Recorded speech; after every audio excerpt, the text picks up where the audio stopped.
All right, in this session, we're going to look quickly at the touchscreen install Ebox menu. Just go through some of those selections and see what we'll never use and what's most important to us. The first selection here, timing, is by far the one you will use the most. When we go to, again, we'll just quickly look at that, install Ebox Timing. This is where we will set the timing of each source.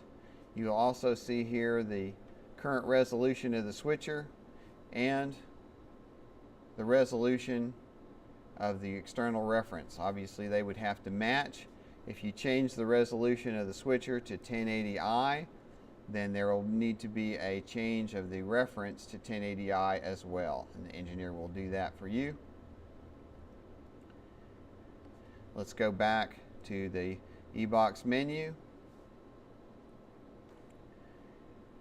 Just quickly on the timing menu, it says measuring on Aux1. Just so you'll know, it takes all the timing information from Aux1, which is down here in the double row of wonderment, the delegate menu, Aux1, and then you select the sources. You'll be able to see them barely. Change here, camera 2, playback A, playback B, back to camera 1. So Aux1 is very important. A lot of times if we don't use the auxes for other things, maybe we'll just dedicate Aux1 to be only timing so that you don't mess yourself up. Let's go back to the overview now of the Ebox setup. Editor, GPI, GPO, those are things that we will never use. If anything ever needs to be done on that, an engineer will do it. Under Miscellaneous, there's only one thing we need to remember. The Diamond Digital mode, if either one of these are lit, it's wrong.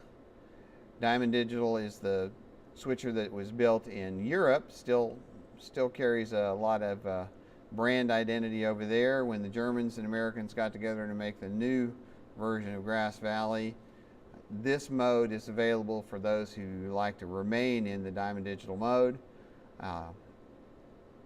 For us, what that means, if you go into either one of these modes, the keyers or the EMEMs will behave differently and the labels on the buttons will not match. So we don't want to ever have those lit.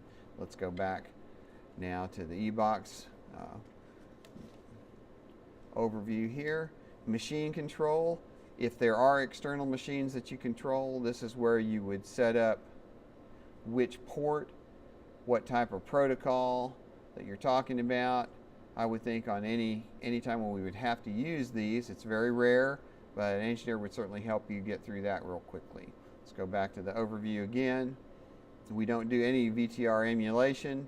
Aux bus, the only thing that's important on that is where permanent inputs are assigned. As you can see, aux 1 through 8, there is no permanent inputs. On 9 through 12, that's where we have the preview and program for the half ME and the preview and program for the full ME or the program preset ME.